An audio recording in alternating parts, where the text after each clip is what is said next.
देवता और देवियों तो केवल प्राण प्यारे हैं, किंतु तुम तो प्राणों से अधिक प्यारी होकर वक्षस्थल पर विराजती हो और मुझ कृष्ण रूप के साथ शोभा देती हो। वह ऐसा कहकर आनंद के प्रवाह में बहते हुए शोभा को प्राप्त हुए और उनके इस विनम्र भाव के कारण वे प्यारी जी को अत्यंत अच्छे लगे। वे बोली कि हे प्रियतम, जो कुछ मुझको गोलोक धाम में बताया था वह सब याद आ गया।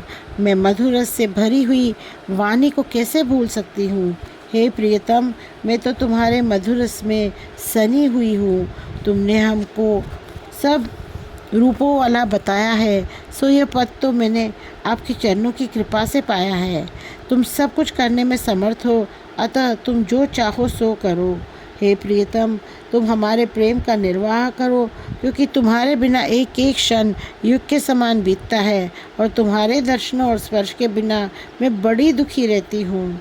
तुम अपने चरण हमारे वक्षस्थल पर और सिर पर रखकर हमारी विरह की ज्वाला शांत करो। हमारे नेत्र तो तुम्हारे कमल स्वरूपी चरणों में लव लगाए हैं, वे दूसरे अंगों की ओर देख ही नहीं पाते। फिर भी एक एक करके तुम्हारे अंगों को देखते हुए तुम्हारे कमल मुख पर मैं बलिहार जाती हूँ और बार बार देख करके उनकी परख करके और उनके दर्शन का रस चखकर अपलक देख करके सब कुछ न्योछावर कर देती हूँ। राधा जी के वचनों को सुनकर श्री कृष्ण मुस्कुराए और वेद तथा स्मृति का सिद्धांत उनको बताया और कहा, पहले जो कुछ निश्चित किया है उसका खंडन मुझे पसंद नहीं। उस मंगलमय क्षण के लिए धीरज धारण करो, समय आने पर सब काम पूरा होगा। जो विधान मैंने पहले बनाया है उसका खंडन मैं कभी नहीं करता, फिर भला विधाता उसे कैसे मेट सकता है। मेरा विरोध कोई नहीं कर सकता है। उसी समय ब्रह्मा जी वहाँ आ गए और हाथ में कमंडल और माला लिए हुए मुस्कुराने लगे। उन्होंने पास जाकर वेद मंत्रों के द्वारा स्तुति करते हुए प्रार्थना की। वे प्रेम में मग्न हो गए और उनके नेत्रों से आनंद के आंसू बरसने लगे और वे बलि बलि जाते हुए चरणों में प्रणाम करने लगे। उन्होंने राधा जी को बार बार प्रणाम किया और उनको माँ समझकर अत्यंत सुखी हुए। उन्होंने दोनों के चरणों को धोया और वे चरणामृत लेकर आनंदित हुए। ब्रह्मा ने विनती करते हुए कहा कि तुम्हारा दर्शन पाकर हम धन्य हो गए।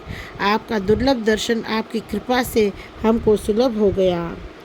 बहुत समय पहले पुष्कर क्षेत्र में जाकर मैंने 60,000 वर्ष तपस्या की थी, तब तुम्हारे चरणों के दर्शन का वरदान पाया था। वही आज मैं दर्शन करके धन्य हो गया। हे श्री राधा जी, तुम और श्री कृष्ण दोनों एक ही स्वरूप हो और दोनों का प्रेम और बुद्धि एक सरीखे है। तुम ही श्री कृष्ण हो और श्री कृष्ण ही राधा है। तुम दोनों में कोई भेद नहीं है। तुम दोनों अगाध प्रेम वाले हो। तुम श्री कृष्ण के समान ही गर्भों में नहीं आती हो। इस रहस्य को संसार में थोड़े ही लोग जानते हैं। हे माता जी, तुम श्री कृष्ण का आधार हो और तुम दोनों का नाता ऐसा सुहावना है कि तुम दोनों एक दूसरे के प्राण हो।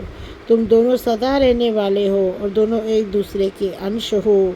तुम दोनों की प्रशंसा करने में वेद भी सामर्थ्य नहीं है। इस प्रकार से ब्रह्मा जी ने स्तोत्र के आधार पर उन दोनों के संबंध में ज्ञान प्रकट किया और कहा, हे राधा जी, तुम तो ज्ञान और बुद्धि की माता हो, तुम तो बुद्धि की जननी हो। तब फिर कोई तुम्हारी स्तुति करने में कैसे सामर्थ्य हो सकता है। जो स्वरूप इंद्रियों से नहीं जाना जा सकता उसको कौन कैसे बतावे। शेषनाग, शंकर और गणेश भी तुम्हारा स्वरूप बताने में सब प्रकार से असमर्थ है। यही नहीं, मैं सरस्वती और वेद भी आपकी पूरी स्तुति नहीं कर सकते। मैंने आगाम शास्त्र के आधार पर कुछ कुछ गान किया है, लेकिन उसका अंश मात्र भी नहीं कर पाया हूँ। हमको दीन जानकर हम पर सदा कृपा ही करो, क्योंकि माता तो पुत्र पर सदा कृपा ही करती है। तुम प्रेम के सहित मेरे दोषों को भुला दो और हे स्वामिनी जी, मेरी प्रार्थना को स्वीकार करो। उनकी विनय को सुनकर राधा जी ने कहा कि तुम वरदान मांगो। तब ब्रह्मा जी ने कहा, यही वरदान दो कि मैं तुम दोनों के चरणों से प्रेम करूं। ऐसा ही राधा जी ने वरदान दिया और उनको अपना सेवक मान लिया। तब राधा और कृष्ण दोनों को प्रणाम करके ब्रह्मा जी ने यज्ञ वेदी की रचना की और उसमें अग्नि प्रकट की।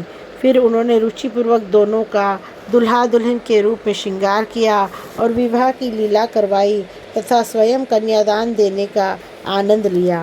फिर उन्होंने 7 परिक्रमा करवा कर राधा जी को श्री कृष्ण की बाईं ओर बिठाया और राधा जी का हाथ श्री कृष्ण के हाथ में दिया।